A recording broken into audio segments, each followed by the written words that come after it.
সুচিত্রা দেবী এবং শ্যামল বাবুর মেয়ে রিনা ভীষণ পরিমাণে নাচতে পছন্দ করে।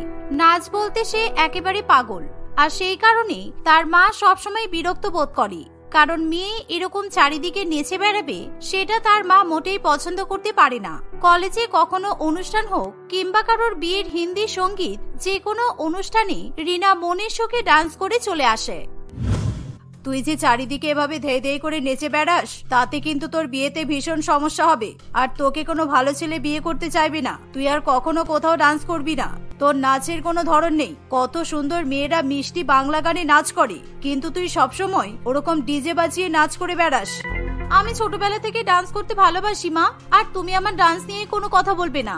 আমি না হয় একটু জিনচ্যাক গানে ডান্স করতে ভালোবাসি, তাতে ক্ষতি কি? এখনকার দিনে ডিজে বাজিয়ে নাচ করাই তো হলো ট্রেন্ডিং। এই বলে রিনা আবার নিজের ঘরে গিয়ে জোরে জোরে মডার্ন গান চালিয়ে নাচতে শুরু করে দেয়। আর এভাবেই বেশ কিছুদিন কাটে। রিনা যেহেতু দেখতে খুবই সুন্দর ছিল, তাই আকাশ এবং তার মা পায়েল দেবী পেপারে রিনার ফটো দেখে তাকে বউ হিসাবে পছন্দ করে।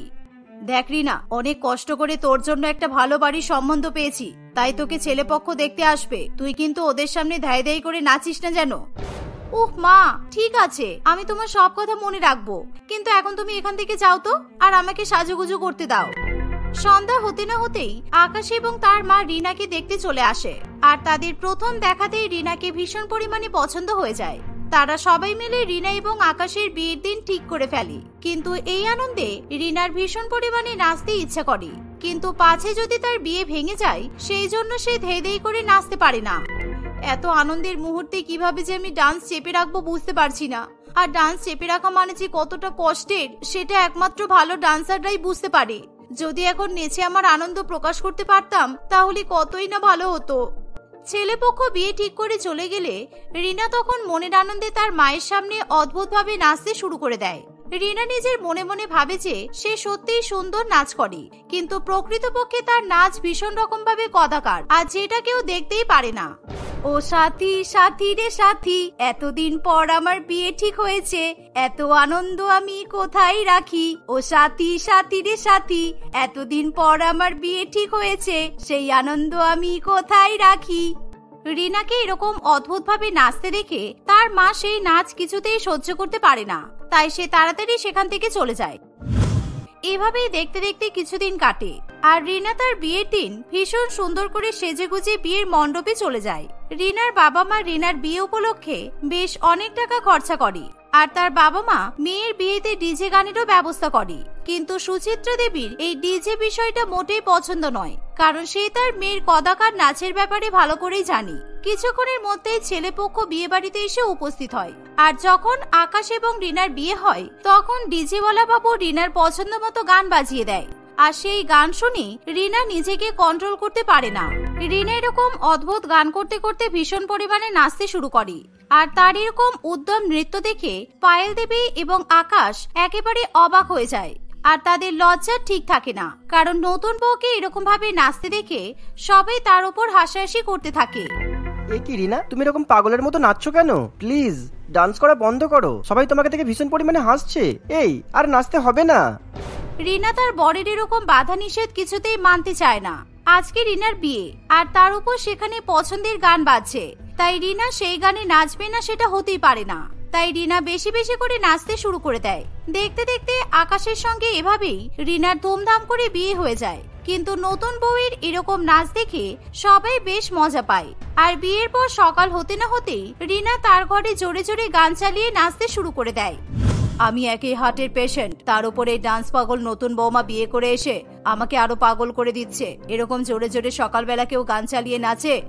এই বলে শাশুড়ি মা নতুন বৌমার ঘরে চলে যায়, আর সে দেখে যে নতুন বৌমা একটা ছোট ড্রেস পরে মডার্ন গান চালিয়ে ধেই ধেই করে নাচছে, আর অন্যদিকে আকাশ কানে হাত দিয়ে খাটের উপর বসে আছে। বৌমা, বাড়াবাড়ির কিন্তু একটা সীমা থাকে, কারণ তোমার বিয়ে হয়েছে একদিনও হয়নি, তুমি এই বাড়িতে এসেছো, আর নতুন বৌমা এরকম সকালবেলা উঠে নৃত্য করে না।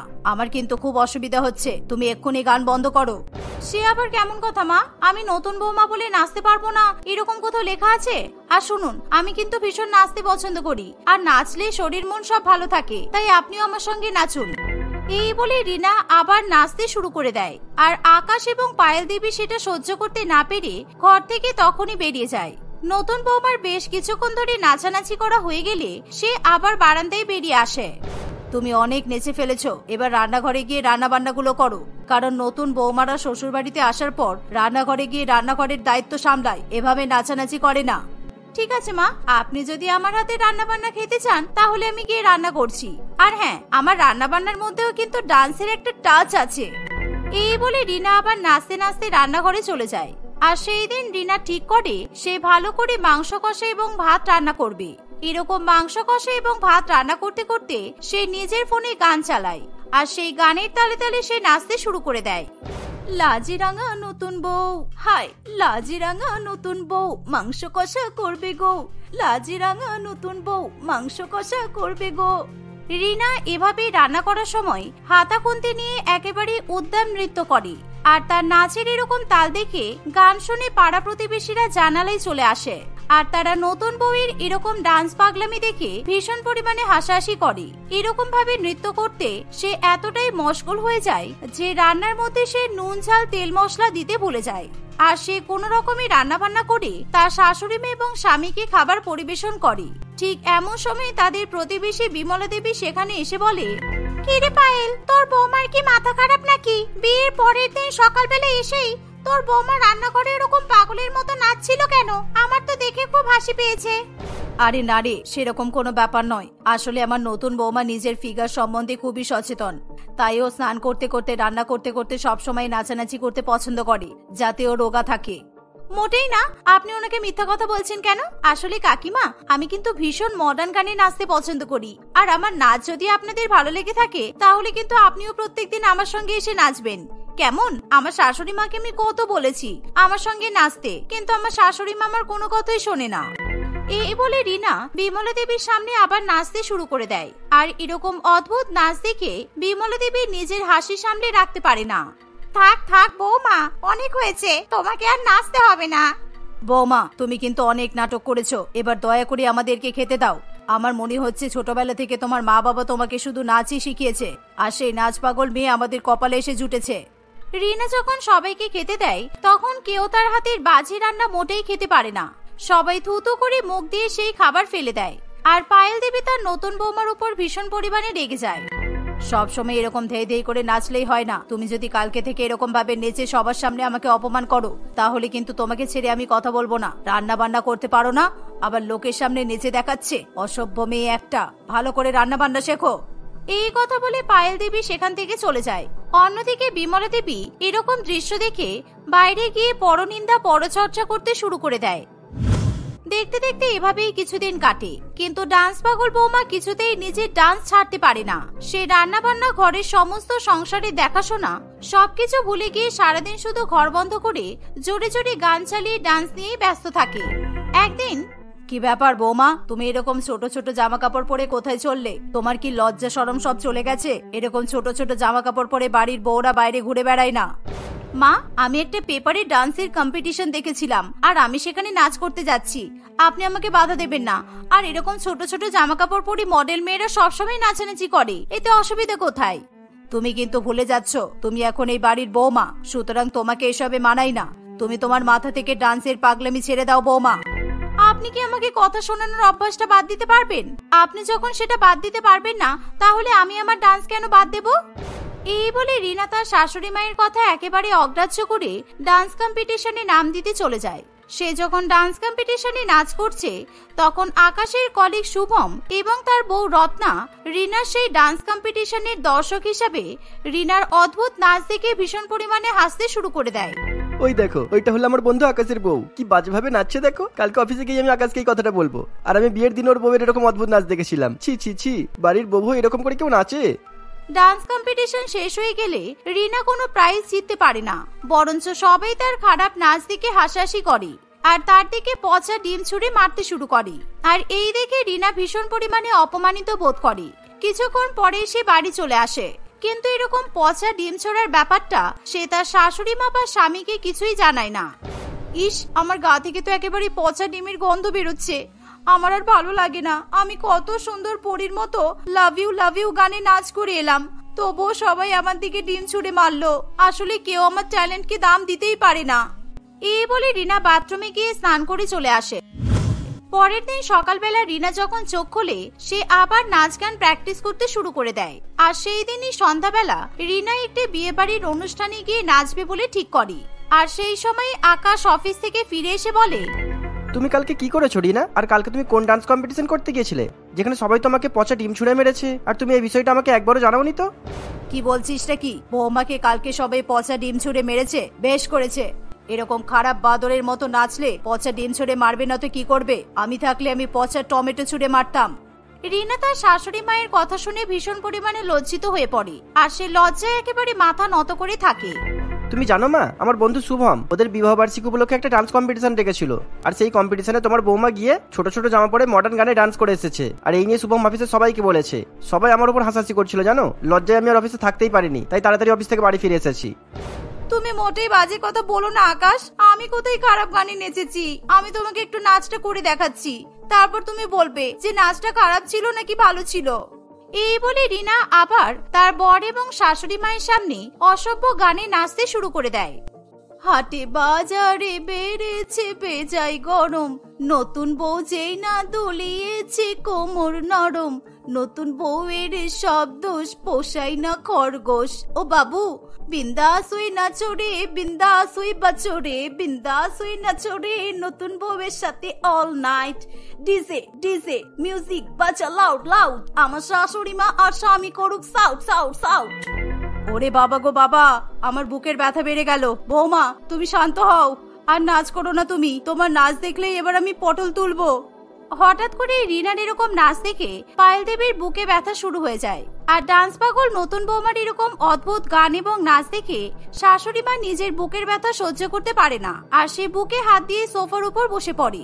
সেই মুহূর্তে শাশুড়ি মা অজ্ঞান হয়ে পড়ে যায় আর আকাশ তার মাকে নিয়ে হসপিটালে চলে যায়। আর ডাক্তারবাবু কোন রকমে পায়েল দেবীকে ওষুধ দিয়ে তাকে সুস্থ করে তোলে। দেখুন, আমি আপনার মায়ের কাছ থেকে সমস্ত ঘটনা শুনেছি, তাই আপনার নতুন বউকে একটু বাড়িতে নাচ গান করতে বারণ করবেন। কেননা এরপর যদি আপনার ওয়াইফ অদ্ভুতভাবে নৃত্য করে তাহলে সেই নাচ দেখে আপনার মাও কিন্তু পরলোক গমন করতে পারেন। তাই আপনার ওয়াইফকে যা করতে বলবেন একটু সাবধানে করতে বলবেন। আকাশ তার মায়ের শারীরিক অবস্থা দেখে ভীষণ পরিমাণে বকাবকি করে। আর রিনা তখন মনে মনে বুঝতে পারে সে আবার নাচ গান ছেড়ে দিয়ে সংসারে মন দেবে। তাই রিনা আর কখনো অদ্ভুতভাবে নৃত্য প্রদর্শন করে না। সে তার ডান্স পাগলামি ছেড়ে দিয়ে শাশুড়ি মেয়ে এবং স্বামীর সঙ্গে সুখে শান্তিতে সংসার করে। বাহ মিতা, তোর চুল কত সুন্দর আর কত লম্বা। তোর এত সুন্দর ঘন কালো চুল নদীর ধারার মতো পাকিয়ে পাকিয়ে চলে গেছে। তোর চুল দেখলে আমার না খুব লোভ লাগে, কারণ আমার নিজের চুল অনেক ছোট আর দিন দিন তো আমার মাথায় টাক পড়ে যাচ্ছে। হ্যাঁ রে, আমার চুল দেখলে সবাই একই কথা বলে। আর জন্ম থেকে আমার চুল এত লম্বা। শুধুমাত্র আমার নয়, আমার বাকি 3 বোনের চুল আমার মতো লম্বা। এমনকি আমার মায়ের চুলও এতটাই সুন্দর। এই বড় চুল আমাদের বংশগত পাওনা। আচ্ছা, তুই চুলে কোন তেল আর কোন শ্যাম্পু ব্যবহার করিস রে, যে তোর চুল এতটা লম্বা আর এতটা সুন্দর? কারণ আমি যতই দামি শ্যাম্পু কিংবা তেল মাখি না কেন, আমার চুল দিন দিন ঝরেই যাচ্ছে। আমি চুলে শুধুমাত্র নারকেল তেল দিই আর তার সাথে জবা গাছের পাতা, জবা ফুল, আমলকি, রিঠা, কলা, ডিম এসব ব্যবহার করি। সেই কারণে আমার চুল এতটা লম্বা, কারণ আমি চুলে কোনো কেমিক্যাল জাতীয় শ্যাম্পু বা তেল ব্যবহার করতে পছন্দ করি না। মিতা তার মা কমলা এবং 3 বোন প্রিয়া, রানী ও অস্মিতার সঙ্গে বাস করে। কমলা মধ্যবিত্ত পরিবারের মহিলা ছিল। তার স্বামী শহরের একটা বড় সরকারি অফিসে চাকরি করত। কিন্তু হঠাৎই একদিন কমলার স্বামী অসুস্থ হয়ে মারা যায় আর তার সমস্ত সম্পত্তি এবং প্রভিডেন্ট ফান্ডের সব টাকা কমলার নামে হয়ে যায়। কিন্তু সেই টাকা দিয়ে সে তার 4 মেয়েকে সচ্ছলভাবে মানুষ করবে কিভাবে, সেই চিন্তাই সে সবসময় করতে থাকে। কারণ আজকালকার দিনে মানুষ যতই বড়লোক হোক না কেন, একসঙ্গে 4 মেয়েকে মানুষ করা একেবারে মুখের কথা নয়। তুমি কেন আমাদেরকে তাড়াতাড়ি ছেড়ে চলে গেলে? তোমার কথা আমার ভীষণ মনে পড়ে। আর আমি একা হাতে এত বড় সংসার টানতে টানতে একেবারে হাঁপিয়ে উঠছি। তোমার 4 মেয়ে দিন দিন বড় হচ্ছে, ওদের বিয়ে নিয়ে আমি সবসময় দুশ্চিন্তায় ভুগি। কমলাকে একা একা কাঁদতে দেখে তার 4 মেয়ে সেখানে চলে আসে আর তারা নিজের মায়ের চোখে জল মুছিয়ে দেয়। মা, তুমি এরকম করে বাবার ফটোর সামনে বসে কাঁদছো কেন? বাবার জন্য আমাদেরও তো মন খারাপ হয়, কিন্তু তাই বলে তুমি যদি এরকম ভাবে কান্নাকাটি করো তাহলে তোমার তো শরীর খারাপ হবে। তুই যখন মা হবি তখন তুই বুঝতে পারবি যে আমি কেন কাঁদছি। কারণ তোদের 4 বোনের বিয়ে নিয়ে আমার ভীষণ দুশ্চিন্তা হয়। আজকালকার দিনের বাজারে 4 মেয়ের ধুমধাম করে বিয়ে দেওয়ার জন্য অনেক টাকার দরকার, আর আমার কাছে যা টাকা আছে তাতে আমি মাত্র 2 জনেরই ভালো করে বিয়ে দিতে পারবো। মা, তুমি কিন্তু বেকার বেকার এত চিন্তা করছো, কারণ আমাদের চুল লম্বা আর তাতে যে কোনো ছেলে আমাদেরকে দেখলেই পছন্দ করে নেবে। সুতরাং আমাদের বিয়েতে তোমাকে বেশি টাকা খরচা করতেই হবে না। আমাদের রূপ আর আমাদের লম্বা চুলই হবে আমাদের অস্ত্র। হে হে হে হে। এটা কিন্তু তোদের একদমই ভুল ধারণা। যতই তোদের চুল বড় হোক না কেন, তোদের বিয়ের সময় আমাকে তো দামি দামি জিনিসপত্র, গহনা, যৌতুকে দিতেই হবে। সুতরাং তোরা আমার চিন্তা বুঝবি না। তোরা যা 4 জনে গিয়ে নিজেদের চুলের পরিচর্যা কর। আরে মা, যদি আমাদের বিয়ে নাই বা হয় তাহলে আমরা 4 জনে মিলে টাকা রোজগার করব আর তোমার সঙ্গে আমরা সুখী শান্তিতে বাস করব। তাহলে তো সমস্যার সমাধান হয়ে গেল। কারণ বিয়েটাই তো জীবনের সবকিছু নয়। নিজের 4 মেয়ের এরকম বোকা বোকা কথা শুনে কমলা হেসে ওঠে। এভাবেই দেখতে দেখতে কিছুদিন কাটে। মিতা শহরের একটি নামকরা হাই স্কুলে তার 3 বোনকে ভর্তি করে দেয়, আর সে নিজেও পড়াশোনা করার জন্য কলেজে জিওগ্রাফি অনার্স নিয়ে ভর্তি হয়। তাদের চুল এতটাই লম্বা হয় যে আলাদা করে তাদের নাম নিয়ে পরিচয় পেতে হয় না। বড় লম্বা কালো ঘন চুলি হয়ে ওঠে তাদের 4 বোনের পরিচয়। কিছুদিনের মধ্যেই স্কুল এবং কলেজে তাদেরকে লম্বা লম্বা চুল নামে সবাই ডাকতে শুরু করে। ফলে তারা 4 বোন তাদের লম্বা চুলের জন্য এত পরিমাণে প্রশংসা পেয়ে ভীষণ খুশি হয়, আর তারা বেশি করে নিজেদের সুন্দর চুলের পরিচর্যা করে। এভাবেই দেখতে দেখতে কিছুদিন কাটে, আর একদিন হঠাৎ করে কমলা ভীষণ অসুস্থ হয়ে পড়ে। মিতা, আমার যে শরীর খারাপ হয়েছে তাতে আমার মনে হয় না আমি আর খাট থেকে উঠে সংসারের কোনো কাজ করতে পারবো। তাই তোকেই আবার সংসারের সমস্ত দায়িত্ব নিতে হবে, কারণ তুই আমার বড় মেয়ে। তুই দয়া করে তোর বাকি 3 বোনের দেখাশোনা কর মা। তুমি চিন্তা করো না মা, আমি টিউশন পড়াবো বলে ঠিক করেছি। কালকে থেকে কলেজের পর আমি টিউশন পড়িয়ে একেবারে বাড়িতে আসবো, আর আমার বাকি 3 বোনের স্কুলের ফিস আমি দেব। মিতা যেহেতু পরিবারের বড় মেয়ে, তাই পুরো সংসারের দায়িত্ব তার উপর এসে পড়ে। সে একা নিজের কাঁধে এত বড় সংসারের দায়িত্ব, পড়াশোনার দায়িত্ব নিয়ে একেবারে নাজেহাল হয়ে যায়। অন্যদিকে তার বাকি 3 বোন মিতার কাছ থেকে তাদের আবদারের জিনিসপত্র চাইতে শুরু করে। দিদি, আমার লম্বা চুলে অনেকদিন ধরে জট পড়ছে, তাই আমি টিভিতে অ্যাড দেখেছি বড় চুলে জট সারানোর জন্য আমাকে প্যারিয়ল শ্যাম্পু ইউজ করতে হবে, আর প্যারিয়ল শ্যাম্পুর অনেক দাম। তুই আমাকে প্যারিয়ল শ্যাম্পু কিনে দিবি দিদি? হ্যাঁ দিদি, তুই তো ভালো করেই বুঝিস যে লম্বা চুল রাখলে কত জ্বালা। তাই আমি ভাবছি এবার আমি কাঠের চিরুনি দিয়ে চুল আঁচড়াবো। তাই কালকে তুই কলেজ থেকে ফেরার সময় আমার জন্য 500 টাকা দিয়ে একটা কাঠের চিরুনি কিনে আনবি তো। এমনকি অস্মিতাও তার দিদির কাছে চুলের জন্য নানান রকমের দামি দামি জিনিস চাইতে শুরু করে। মিতামা, আমার কাশিটাও হঠাৎ করে খুব বেড়েছে, আর ওষুধগুলো সব শেষ হয়ে গেছে। তাই তুই কালকে কলেজ থেকে ফেরার সময় আমার জন্য কিন্তু ওষুধগুলো নিয়ে আসিস। আমি জানি তোর খুব অসুবিধা হচ্ছে, কিন্তু কি করব বল মা। মিতা এত কিছু আবদার শুনেও একেবারে মুখে চিন্তার ভাঁজ ফুটে উঠতে দেয় না। সে তার পরিবারের সব আবদার পূরণ করতে রাজি হয়ে যায়। মিতা আরো বেশি করে টাকা রোজগার করার জন্য বেশি বেশি করে ছাত্রীদের টিউশনি পড়াতে শুরু করে, আর যেই কারণে সে নিজের পড়াশোনার উপর লক্ষ্য দিতে পারে না। এমনকি নিজের চুলের পরিচর্যার পেছনেও সে বেশি নজর দিতে পারে না। ফলে তার মাথায় উকুন হতে শুরু করে। একদিন মিতা কলেজে গেলে তার প্রফেসর শঙ্কুবাবু তার কাছে আসে। কি ব্যাপার মিতা, গত 5 মাস ধরে দেখছি তোমার পড়াশোনাতে তো একদম মন নেই। আগে তো তুমি পড়াশোনায় কত ইন্টেলিজেন্ট ছিলে, কিন্তু এখন দিনে দিনে তোমার রেজাল্ট পুরোই খারাপ হয়ে যাচ্ছে। আমি তোমার থেকে এরকম রেজাল্ট আশা করি না। আসলে স্যার, কিছুদিন ধরে আমার মায়ের শরীর খুব খারাপ, আর তারপর আমার 3 বোনের দায়িত্ব আমার কাঁধে এসে পড়েছে। তাই আমি ভালো করে পড়াশোনা করার সময় পাচ্ছি না। দয়া করে আমাকে ক্ষমা করে দিন স্যার। একদম উল্টোপাল্টা অজুহাত দিয়ে নিজের দোষ ঢাকার চেষ্টা করবে না। তোমার পরিবারে যদি এতই সমস্যা হয় তাহলে নিজের এত বড় সুন্দর লম্বা চুলের যত্ন নিচ্ছ কিভাবে? বেশ ভালো করেই তো চুল আসতে এসেছো, তার বেলায় তো তোমার সময় নষ্ট হয় না, আর শুধু পড়াশোনা করলে তোমার সময় নষ্ট হয়ে যাবে, তাই তো? বিশ্বাস করুন স্যার, আমি আলাদা করে চুলের পরিচর্যা করি না। আসলে আমার চুল ন্যাচারালি এরকম। আমার পরিবারের সবার চুল এরকম, তাই আমাকে চুলের পেছনে বেশি খাটতে হয় না। কিন্তু এখন যা মনে হচ্ছে পরিবারের চাপে পড়ে আমাকে আমার চুলটাই কেটে ফেলতে হবে, কারণ পরিচর্যা করতে না পারার জন্য আমার চুলগুলো নষ্ট হয়ে যাচ্ছে। প্রাকৃতিকভাবে এত বড় এবং সুন্দর লম্বা চুলের কথা শুনে শঙ্কুবাবু একেবারে অবাক হয়ে যায়। সে নিজের চোখে বিশ্বাস করতে পারে না যে কোনো মেয়ের চুল এত সুন্দর লম্বা হতে পারে। মিতা কলেজ থেকে ফিরে আসলে সে আর কিছুতেই চাপ সামলাতে না পেরে পড়াশোনা ছেড়ে দেওয়ার সিদ্ধান্ত নেয়। আসলে মিতার জীবন এক জটিল চাকার মধ্যে ফেসে যায়। এর ফলে সে কলেজ বন্ধ করে দিয়ে আরো বেশি করে টিউশন পড়ানো শুরু করে। আমার আর ভালো লাগে না। হে ঈশ্বর, তুমি আমাকে বড় লম্বা চুল ছাড়া আর কিচ্ছু দাওনি, কারণ এই বয়সে পুরো পরিবারের দায়িত্ব নিতে নিতে আমি একেবারে হাঁপিয়ে যাচ্ছি, আর তার সাথে আমাকে সবার আবদারও পূরণ করতে হচ্ছে।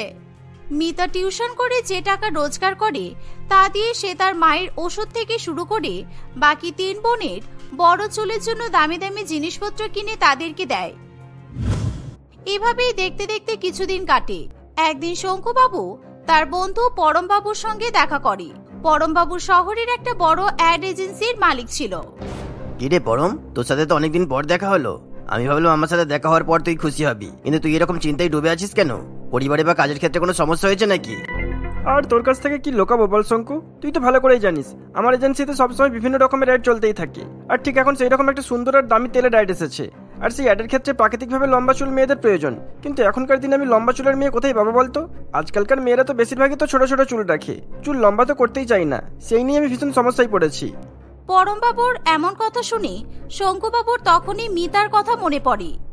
এই সামান্য ব্যাপার নিয়ে তুই একদম চিন্তা করিস না। আমি একজনকে চিনি যার অনেক বড় সুন্দর আর লম্বা চুল, আর ওর সাথে ওর বাকি 3 বোনও আছে, তাদেরও অনেক বড় বড় চুল। তাই তুই ওদেরকে তোর অ্যাডের জন্য কাজ করাতে পারিস। ও রিয়েলি? থ্যাংক ইউ শঙ্কু, এই জন্যই তুই আমার বেস্ট ফ্রেন্ড। তাহলে তুই ওদের নাম্বারটা আমাকে দে না, আমি আজই ওদের সাথে যোগাযোগ করে নিচ্ছি। আর তুই বা ওদেরকে চিনলি কিভাবে? আর বলিস না ভাই, যার লম্বা চুলের কথা বলছি না, সেই মেয়েটা আমার ছাত্রী ছিল, কিন্তু মাঝখানে সংসারের চাপে পড়াশোনা ছেড়ে দেয়। তারপর থেকে ওর সাথে আমার আর কোনো যোগাযোগ নেই, আর মেয়েটার নাম্বারও তো আমার কাছে নেই। তবে তুই চিন্তা করিস না, আমি ঠিক মেয়েটাকে খুঁজে বার করব। চল আজকে গিয়ে কোথাও অন্তত ডিনারটা করে আসি, কারণ আমার ভীষণ পরিমাণে খিদে পেয়ে গেছে। হ্যাঁ চল চল। 2 বন্ধু মিলে একটি বড় রেস্টুরেন্টে ডিনার করতে যাওয়ার জন্য গাড়ি নিয়ে বেরিয়ে পড়ে। কিন্তু সেই দিন শহরের বেশিরভাগ রেস্টুরেন্ট বন্ধ থাকায় তারা কোথাও খাবার খুঁজে পায় না।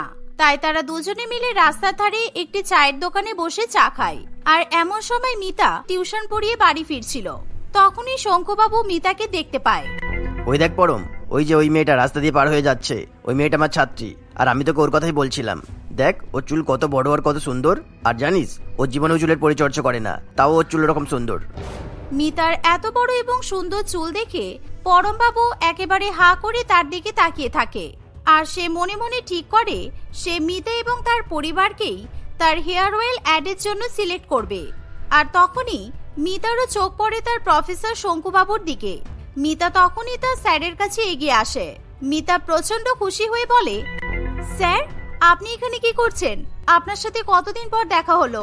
কিছু মনে করবেন না স্যার, আমি আপনাকে না জানিয়ে কলেজ ছেড়ে দিয়েছি। আসলে আমি কলেজ ছেড়ে দিতে বাধ্য হয়েছি।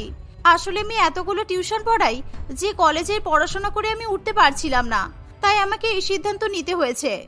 হ্যাঁ আমি তোমার উপর ভীষণ আপসেট মিতা, কিন্তু তোমাকে এখন আমাদের একটা কাজ করতে হবে। এই যে আমার পাশে দাঁড়িয়ে দেখছো, ইনি হলো আমার প্রিয় বন্ধু পরম। আর শহরে ওর একটা অনেক বড় অ্যাড এজেন্সি আছে, তাই ও একটা তেলের অ্যাড দেওয়ার জন্য তোমাকে আর তোমার পরিবারকে নিতে চাই। তুমি কি রাজি আছো? আর হ্যাঁ, তোমরা যদি এই অ্যাডটা করতে পারো ঠিক করে, আর আমার অ্যাডভার্টাইজমেন্টে যদি প্রমোশন পাই, তাহলে আমি তোমাদেরকে অনেক অনেক টাকা দেবো। সুতরাং নিশ্চয়ই তোমরা টাকার কথা শুনে আপত্তি করবে না। কথাই বলে সবাইকে জীবন একটা সুযোগ করে দেয়। আর এমনই একটা সুযোগ এসে উপস্থিত হয় মিতার কাছে। মিতা আর দ্বিতীয়বার চিন্তা না করে চুলের বিজ্ঞাপন করার জন্য রাজি হয়ে যায়। এমনকি এই কথা যখন তার বাকি 3 বোন জানতে পারে, তাদেরও কোনো আপত্তি থাকে না। হ্যাঁ দিদি, আমরা 4 বোন লম্বা চুলে তেল মাখার বিজ্ঞাপন করব। আমাদের কোনো আপত্তি নেই, কারণ জীবনে আমরা প্রথমবার এত বড় সুযোগ পেয়েছি, আর এই সুযোগটাকে আমরা কাজে লাগাতে চাই। এই বলে 4 বোন স্টুডিওতে চলে যায়। আর সেখানে গিয়ে হেয়ার ড্রেসার সুন্দর করে তাদের 4 বোনের লম্বা লম্বা চুলে ভালো ভালো ডিজাইন করে দেয়। আর তারা 4 জনে মিলে তাদের লম্বা চুল প্রদর্শনী করে ভালো করে অ্যাডের শুটিং করে। তাদের 4 বোনকে এতই সুন্দর দেখতে লাগে যে কিছুদিনের মধ্যেই সেই তেলের বিজ্ঞাপন এবং তাদের চুলের বিজ্ঞাপন শহরের চারিদিকে ছড়িয়ে পড়ে। ফলে তারা অনেক অনেক টাকা রোজগার করতে পারে। আর বিভিন্ন বড় বড় অ্যাড এজেন্সি থেকে মডেল হিসেবে তাদেরকে নেওয়ার জন্য তাদের সঙ্গে যোগাযোগ করা হয়। বোন, একটা সময় আমরা ভেবেছিলাম যে এত বড় চুলের পরিচর্যা আমরা কিভাবে করব, কিন্তু দেখ এখন আমরা এত টাকা রোজগার করছি যে আমাদের চুলের পরিচর্যা নিয়ে আর কোনো কথাই ভাবতেই হচ্ছে না। আর এই চুলের জন্যই আমরা আজকে এত টাকা রোজগার করতে পারছি। সত্যি এই চুল আমাদের উপরওয়ালার দান, এছাড়া আর কিছু না। হ্যাঁ দিদি, তুই একদমই ঠিক বলেছিস। আর আমরা 4 বোন আমাদের লম্বা চুলকে ভীষণ ভালোবাসি। আমরা কোনোদিনও আমাদের লম্বা চুল কাটবো না। আর এই লম্বা চুল যাতে আরো লম্বা হয় সেই প্রার্থনাই আমি উপরওয়ালার কাছে করব। এভাবেই তারা 4 বোন তাদের লম্বা এবং সুন্দর চুলের জন্য শহরের বিখ্যাত প্রতিষ্ঠিত মডেল হয়ে ওঠে। এখন তাদের মা কমলাও সুচিকিৎসার মাধ্যমে পুরোপুরি সুস্থ হয়ে ওঠে। এভাবেই তারা 4 বোন তাদের মাকে নিয়ে সুখে শান্তিতে সংসার করতে থাকে।